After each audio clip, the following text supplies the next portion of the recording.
c'est un grand honneur de venir parce que c'est une grande star qui a eu également de gros problèmes avec l'alcool. Elle va nous en parler, bien sûr.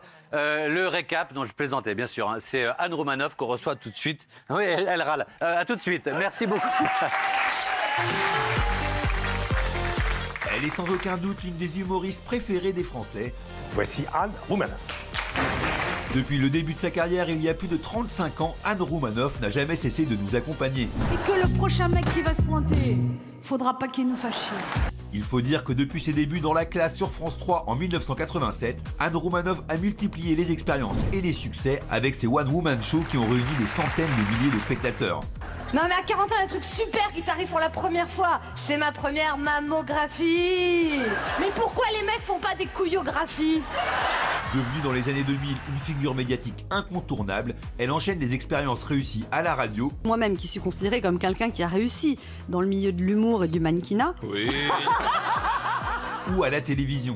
Moi, les mecs de mes copines ne m'intéressent absolument pas, après tout ce qu'elles m'ont raconté sur eux. À 57 ans aujourd'hui, l'humoriste n'est pas prête de prendre sa retraite et va continuer de nous faire rire grâce à son humour corrosif et à son regard lucide sur la société. Mais soi-même, on ne se sent jamais vieux, c'est toujours les autres qui vous disent que vous êtes vieux. Anne Roumanoff est notre invitée ce soir.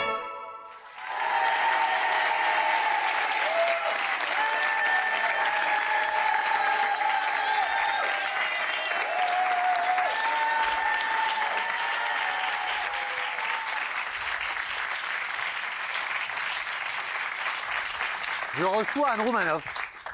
C'est fou, hein? La meuf, elle a tourné des zéniths, elle est partout. Je reçois une star. J'aimerais juste d'abord vous remercier et raconter en 2 secondes le début de notre histoire. Un jour, l'ancien Mathieu, celui que j'appelle le con, écoute Europe 1, je sais pas, ça me fait pas tellement rire. Et je tweete, qui a eu l'idée de faire venir Anne Roumanoff sur Europe 1? Oh là là. Dans le quart d'heure, je reçois un tweet d'Anne Roumanoff qui répond certainement quelqu'un qui s'est rendu compte que depuis, ça fait plus 30% sur chaque quart d'heure. Et fin de l'histoire. J'avais oublié ça. Merde, tu restes là ou pas? Je pars en vacances. Je vais en vacances dans le sud. Petit restaurant tout mignon. Je vous explique. Les tables en terrasse, c'est 30 cm. Je me mets là avec un camarade à 30 cm. Donc je fais juste ça, on est là. Anne Roumanoff. Ah, donc j'ai dit petit 1, elle me gifle. Petit 2, je demande à changer de place. Petit 3, je ne sais pas. Et le petit 3 qui s'est passé, c'est que je suis tombé sur une femme adorable.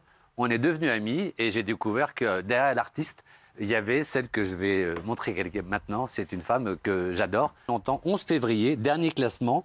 Vous êtes la 9e humoriste préférée des Français. Et je précise que sur le top 10, il n'y en a que 2. C'est Florence Foresti et vous. Qu'est-ce que ça vous a fait? De femmes, pardon. Bah, ça fait plaisir, hein, mais oui. Non, mais il faut, en fait, en vérité, faut pas. Enfin, être artiste, c'est pas les classements, c'est aussi le. Non, mais c'est le lien avec le public. C'est surtout ça qui est important, en fait. Alors justement, le lien avec le public, on va en parler aussi parce que vous avez fait beaucoup de scènes, beaucoup de spectacles. Vous avez fait 3 Olympias aussi, dont un qui était au cinéma à un moment donné. Je me souviens de ça. C'est dur de remplir 3 Olympias. Hein, c'est 2000 personnes à chaque fois. On ne le dit pas, mais la plupart des stars, souvent, ne le font qu'une fois et à la moitié, c'est des invités. Le public a toujours été là avec vous. Et alors, moi, je vous ai vu en spectacle, qui est très drôle. Ça a beaucoup changé parce que maintenant, vous tapez un peu et vous faites monter des gens sur scène. Et je me demandais, c'est comme les mentalistes. Est-ce que vous repérez un peu avant, vous les regardez, vous savez ou quoi, ou pas? Non, parce que si ça se passe mal, s'il donne rien, s'il n'est pas drôle... Bah, c'est le risque, parce que les pauvres, ils n'ont rien demandé, mais c'est vrai que je le fais au feeling, c'est-à-dire vraiment, genre, dans la salle, et tout d'un coup, je choisis quelqu'un, et parfois, après, je prends des hommes, et si c'est trop galère, je le fais descendre. Ça arrive. Ah, carrément? Ou vous écoutez un peu? Non, mais des fois, il y a des gens, ils n'ont rien demandé. Donc, et puis des fois, c'est extraordinaire. J'ai joué le 31 décembre à Deauville, et le monsieur a demandé sa femme en mariage, enfin, c'était pas sa femme, non. Si, en direct, donc c'était super touchant, quoi. Et vous avez jamais eu un petit coup de cœur pour quelqu'un qui est monté sur scène? Comme Mimi Mati et son mari? Non. Jamais? Non. Une fois, il y a un mec qui m'a écrit, mais non. Écrit sur quoi? Écrit sur quoi? Ah non, mais c'était il y a très longtemps. Bah, je sais pas, mais que j'avais fait monter, je sais pas, j'étais celui qui est monté sur cette... Bah non. Oui, bah oui, rien à foutre. D'accord, très bien.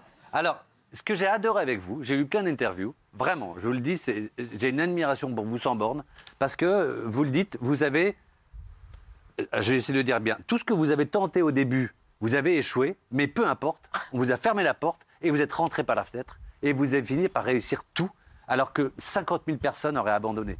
Et c'est hallucinant. Vous avez fait Sciences Po d'abord, pardon, mais... Ouais. Bonjour madame. Hein. Ah ouais. Bah oui, quand même, avec un an d'avance. De toute façon, pour avoir de l'humour, faut être très intelligent. Exactement.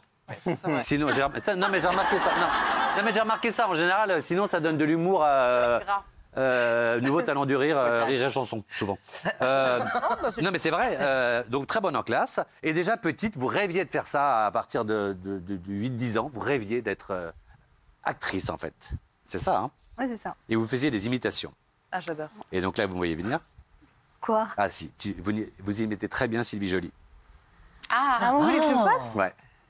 Moi, j'adorais. J'adorais. J'entends cloquer à la porte, on aurait dit un genre de meurtrier nord-africain. Je vous dis, mince, qui c'est? C'est peut-être mon fiancé qui a oublié son parapluie ou quelque chose. Entre parenthèses, le salon de coiffure que je travaille au Quentin Beauchard, je sais pas si je vais rester là, pas trop, je vais l'encadrer. Je me suis dit, bon, un jet de lac, d'accord, c'est pas grand-chose, mais en attendant, je pourrais appeler. Eh ben.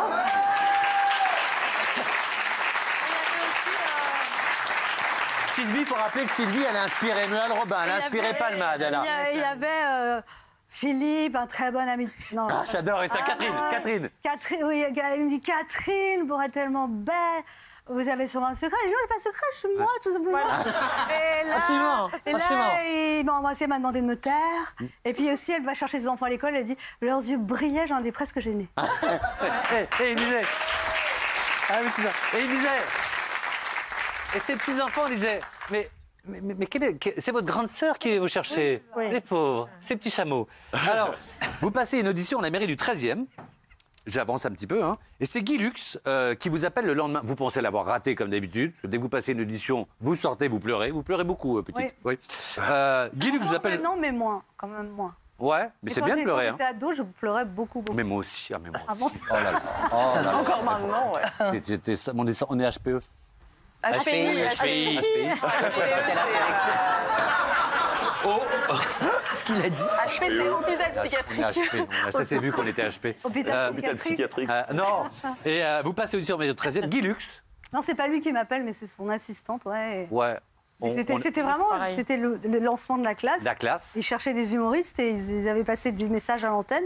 Donc c'était vraiment une audition ouverte à tout le monde. Voilà. Et ce qui me marrait, c'est que j'arrive, Guy Lux, donc c'est la classe, et on se souvient de tout ce qu'il y avait. Il y avait Bigard, il y avait Michel Larocque, il y avait Palmade, il y avait des noms incroyables. Il y avait Michel Larocque, mais sinon en fille, il y avait vous. En vrai, on a tendance à se dire ça devait être génial. Non, vous dites c'était pas l'ambiance de fou. Non, c'est pas ça, c'est que c'était dur. Moi, un an avant, j'étais à Sciences Po, c'était pas tout à fait la même ambiance. Ouais. Et je me suis retrouvée à 22 ans avec des gens qui étaient quand même plus âgés, une ambiance un peu de cabaret, à la queue, comme ça. Ouais. Et les gens de Sciences Po, ils me disaient, mais vraiment, je t'ai vu à la télé, mais tu as intégré cette émission. Enfin, c'était un an avant, j'étais en bibliothèque avec un serre-tête sur la tête, en train de lire Le Monde. Et je me retrouve là. Et là, on voit la fille vraiment qui veut réussir. Vous vous dites, il doit y avoir des méthodes. Vous achetez des bouquins américains. Ouais. Comment faire rire, comment faire pas comment faire rire, mais surtout comment how to be a working actor, c'est-à-dire, enfin, c'était des bouquins de conseils et notamment, il conseillait d'envoyer son CV ou sa photo au directeur du casting toutes les semaines et je le faisais. Et un jour, j'ai rencontré quelqu'un, il m'a dit, j'ai 600 photos de toi. J'étais certainement volontaire, sans doute un peu trop, mais voilà, c'est une nature un peu... Et après, vous êtes dur avec vous parce que vous dites, j'ai fait plein de choses, mais à chaque fois que j'ai fait des choses, par exemple, j'ai voulu faire un film avec Claude Lelouch et globalement, j'ai fait des essais. C'était pour jouer le rôle d'une fille moche. Ouais. Voilà. J'ai fait des essais, à l'époque c'était avec Vincent Lindon. Mais on vous appelle vraiment pour vous dire on cherche une fille moche. Ou un an avec un physique ingrat. Ah. Mais non. Non, mais et en fait, après, la directrice du casting me dit Anne, écoute, ces essais étaient très bien, mais ce n'est pas assez moche. Alors j'ai dit qui vous avez du pris. positif. Ouais. Oui, c'est une bonne nouvelle. Non, mais c'est pour ça que j'adore vos interviews. Vous dites après, on m'appelle pour une pub. C'était une pub pour. La lessive. De la lessive. Et on m'a dit on hésite entre un. Non, pas dit. Ah, vous la faites. Je fais, c'était Cuivaslava, c'était ce homo. Ouais. Et en fait, ils ont pris un Ariel, singe. tout ça. Les singes, ah oui. Ah, ils ont pris le singe à la place. Mais non, c'est-à-dire, je vois la pub et en fait, c'était pas une actrice, c'était un singe. Et il faut dire très honnêtement, pendant des années, vous remplissez toutes les salles. Et c'est vrai qu'on ne voit pas tellement la télé. Il y avait ce petit côté, alors est-ce que c'est parce que vous êtes une femme ou quoi? Il y avait ce petit côté un peu populaire, un peu ringard. Pas la carte. Vous n'aviez pas la carte, ce qu'on appelle un peu la carte. Aujourd'hui, les bedos, c'était machin. C'était pas... on n'appelait pas Roumanoff pour un film et tout ça. Est-ce que ça, au début, vous en souffriez? De remplir des salles, mais de sentir que dans les Molières, les machins, les petits milieux parisiens, vous n'existiez pas beaucoup? Oui. Mais en fait, peut-être que ça vient de moi aussi, en fait, je sais pas. Pourquoi? Ouais, parce que... Non, mais là... Parce que je pense que j'ai... Non. Quoi? Non, j'ai une névrose de rejet, en fait. Mais c'est un truc qui vient de mes ancêtres, même. C'est-à-dire? Quand on vous dit bonjour, on dit va te reculer? Non. Pardon, Non, va te faire mais foutre. là, c'est pas ça, c'est que dans ma famille. Non, mais après, c'est psychanalytique, mais j'ai beaucoup de. Je suis là, bébé, je suis là. Je sais que je suis toujours là. Non, c'est pas ça. Qu'est-ce qui s'est passé pour mais toi, non, madame? c'est pas ça. Non, mais enfin, bon, bref. Non, y a pas de j'ai fait bref. un travail sur moi et ça peut venir. Ça vient de soi aussi. Il y a eu un rejet. Non, c'est quelque chose qui me fait souffrir, donc c'est tendance à le provoquer, en fait. Voilà, ça vient de moi. Et ça, t'as fait une scie, t'as Oui, fait un truc. j'ai fait des trucs. Et maintenant, ça va mieux. J'ai le sentiment, C'est aussi. Mais c'est. j'ai le sentiment que vous avez divorcé. Tout ça, ça a été dit. À 50 ans, vous avez divorcé. La banane était pour Anne. Hein. Oui, mais elle me la renvoie. J'ai le sentiment que vous avez divorcé à 50 ans. Il y a eu un virage dans votre vie. Il y a eu 2007, Michel Drucker, où tout d'un coup, on prend conscience d'abord que vous faites de la politique, que vous écrivez très bien, que ça cartonne. Le petit milieu parisien, on va dire, bobo, j'aime pas dire ça, s'intéresse à vous. Vous divorcez aussi à 50 ans. Il y a une deuxième vie qui commence. C'est vrai? C'est vrai. Pourquoi?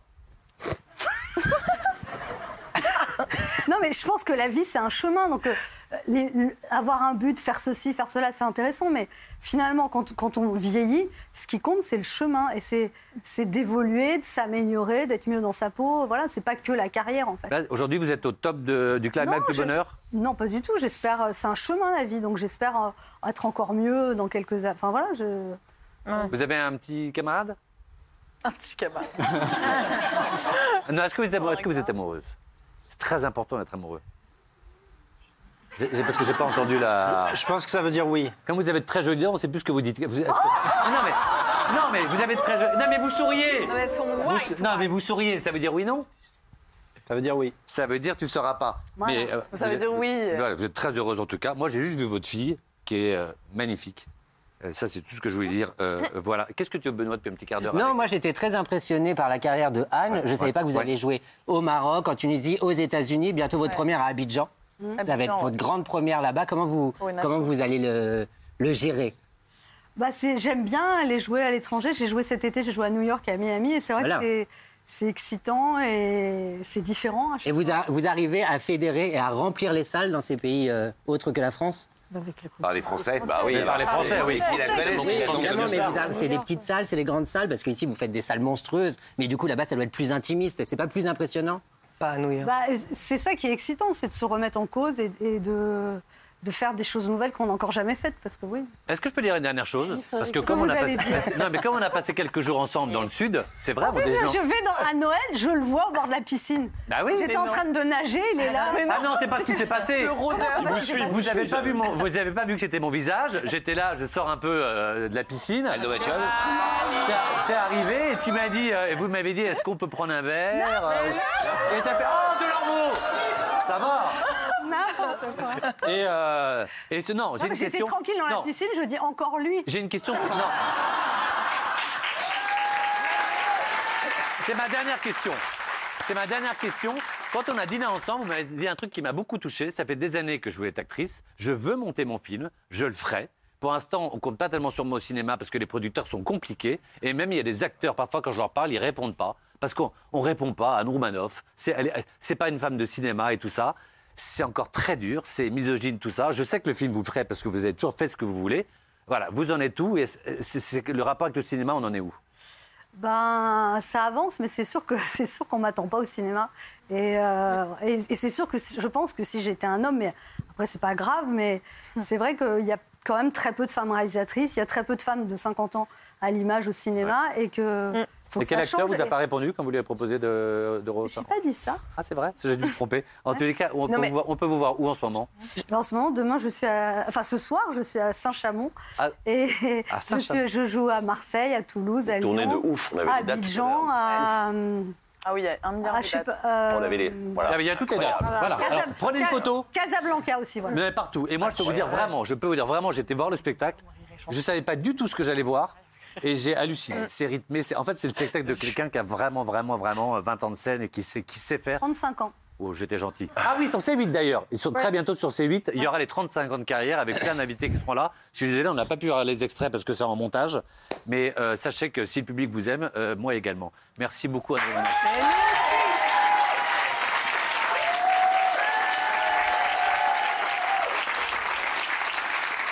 Et c'est ça une star. Et je sais qu'elle n'aime pas venir en plateau. C'est une artiste.